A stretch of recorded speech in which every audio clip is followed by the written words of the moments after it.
pag lalabas ka naman sa ganito, signal na ikaw no, pakanan. Tapos ang unang tinitingnan dyan, syempre yung mga galing sa kaliwa. Yan. Kailangan tanawin mo muna. Kailangan bitaw-bitaw lang yan sa brake. Hindi lang. Bitaw-bitaw lang. Sige lang. Yan. Tumapat na yung side mirror mo. Tingnan mo, no? Pwede ka lang umikot ng isang kanan dyan. Isang ikot kanan. Bitaw sa brake. Tingin pa rin sa kaliwa. Okay, mayroon pa. Stop mo na. Yan, mayroon pa, no? So, bitaw. So, clear na ang kaliwa mo. Focus ka na dito sa kanan mo. Yan. Tapos dagdag pa sa manobela konti. Dito ito yung papatakan natin. Yung linya na yan. Okay, bawi. Ito. Yan. Yung linyang yan. Okay, straight na ikaw. Dito lang sa linyang ito, pwede ka na magas. Tapos lalayuan mo lang ang tingin mo sa mga guhit, no? Okay, tulad ng sabi ko nga sa'yo, yung sulok na yun, i-align mo lang sa gilid ng guhit. Subukan mo ang kamay mo na nakahawak ka bottoms up. Yan, ganyan. Para relax lang siya.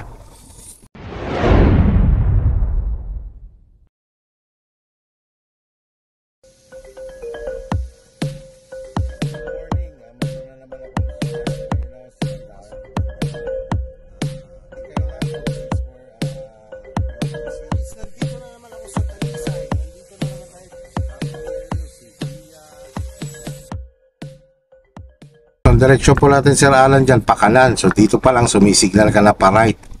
But stay on your lane ka lang, ha. Yan. So dahil nga hindi mo masyadong natatanaw yung pupuntahan mo, tama, slow down ka lang. Yan. Pag unti-unti mo lang siya nakikita, unti-unti mo lang dagdagan ng yung speed. Okay, gas ka na unti-unti. Stay on your lane ka lang. Okay, gas pa ikaw, gas. Strike mo muna dyan sa lane na yan. Sige, gas ikaw, gas. Sige, gas. Basta clear yung unahan mo, huwag kang matakot mag-gas. Basta kontrolado. Okay, so intention natin, ito yung sinasabi ko, planuhin natin kung saan tayo lilipat. So plano natin dyan sa kaliwa. Una mo titingnan mo lang yung rear mirror mo para ma-check ang likod kung anong sitwasyon. And then, signal. Tingin sa kaliwang side mirror, wala. Okay, clear. Speed up ka. Speed up, sige speed up. Habang lumilipat, sige speed up. Kailangan kasi speed up ka pag lumilipat ka ng linya para makalipat ka kagad. Okay, so patay agad ang signal. Okay, so stay on your lane ka lang. Speed up ka hanggang 40. Yan. So yun lang naman tatanda mo dyan. Pag clear yung unahan mo, pwede ka mag-speed ng konti dyan. Or mag-gas. Pero pag alam mong malapit ang sasakyan na nasa unahan mo, i-maintain mo syempre yung one car apart. Huwag ka papadistract sa kasalubong mo kahit malalaki yan kasi meron naman sariling linya yung mga yan. Go straight lang tayo.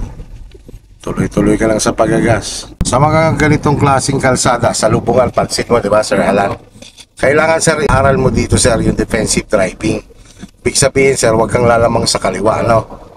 Ganon lang pag-iingat dito. Kaya yung mga ganyang pagkakataon, pwede mo gamitan ng passing light yan. Sige, gas lang ikaw. Yan, malayo pa lang, natatanaw mo, may nagbabay. So kung alangan naman siyang iwasan, wag mo munang iiwasan. Dahil hindi nga masyadong visible yung unahan mo. Dahil baka mapulaga ng kasalubong, lalo-lalo na kapag malalaking ganyan. Okay, clear na unahan mo, gas up ka ulit. I-gas up ikaw para malagpasan mo si bike. Tapos pakikiramdaman mo lang siya, baka bigla siyang babalik dyan sa linyang yan. Hindi kaya, magbigay ka ng warning kung sila. Tadaanan natin, intersection yan. Ang direksyon natin, direksyon lang tayo. But you need to slow down kasi para mag-observe ka sa kaliwat kanan. Lagi natin sinasabi yung sa mga estudyante natin na lahat ng kantuhan, intersection, kailangan magbagal, mag-slow down. Kahit pa ikaw ay nasa priority lane ka. Tuloy-tuloy na nag-o-observe. Sige, clear, go, straight. Sige, gas. Sige, gas ikaw. Gas lang ikaw. Tuloy-tuloy lang. Kasi pag ang sigas kasi saralan, pag binitawan mo yan, babagal siya. Diba? Lalo na kapag patag ang kalsada. Pero dito, sa mga ganitong kalsada ng medyo palusong, pag binitawan mo si gas, tutulin pa rin siya dahil nga palusong siya. So yun naman, ang gagawin mo naman doon ay yung paa mo nakabang kay brake. Okay, so may mga tanong, kailan ba daw ginagamit ang high beam? So ito, katulad nitong lugar na to o kalsada na to, ito sa gabi, madilim dito, walang ilaw. So kapag wala kang kasalubong, pwede mong gamitin ang high beam mo dito.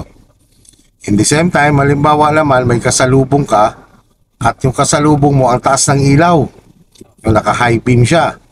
Ang gawin mo noon, Sir Alan, huwag kang titingin sa ilaw niya, tsaka tumingin sa gilid ng kalsada para hindi ka nag-overshoot. Yan, katulad yan, pakorba, wala ka namang kasalubong. Dito pa lang, pwede mong gamitan ng high beam yan para mas malawak yung nakikita mo sa dadatnan mong korba. So, syempre, slow down. Bawat korba, slow down. Dagdag ka pa ng konti speed. Kailangan kasi ma-maintain mo dito na 30 to 40 pag ganyan. O 40. Yan. Signal ikaw sa right, lilipat kasi tayo sa right lane, no?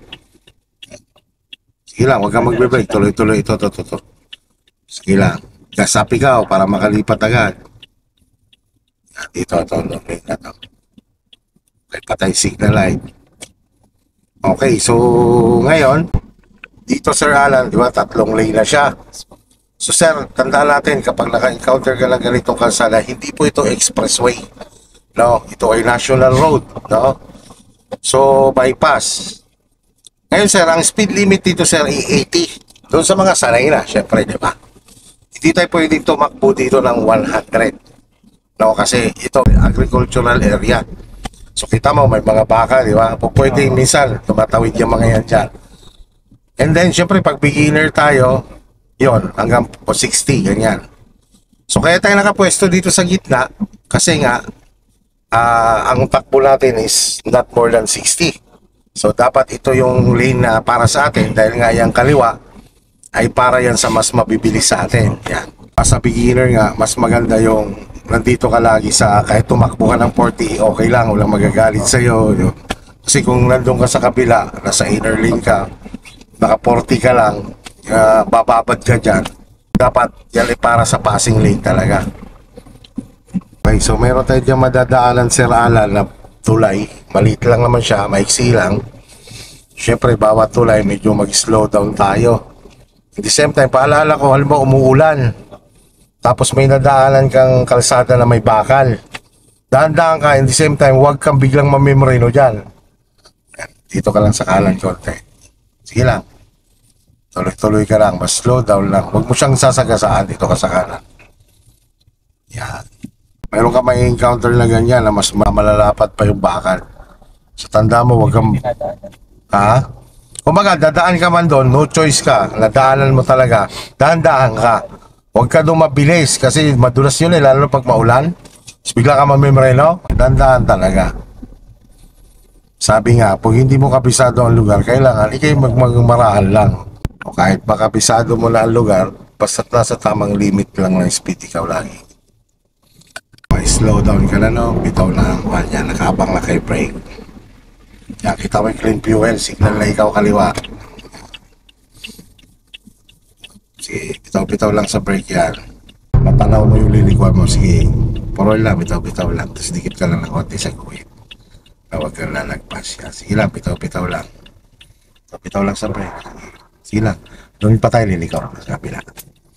Pagka ganyan, liliko ka ganyan, kung saan ka liliko, yun ang tatapatan mo. Okay, so clear. Tingin sa kaliwa, wala? Wala? Ibig sabihin, nasa kanan siya papunta. O sige, pasok. Kabig. Isang ikot lang muna. Isang ikot. Sige, bitaw-bitaw sa brake. Bitaw.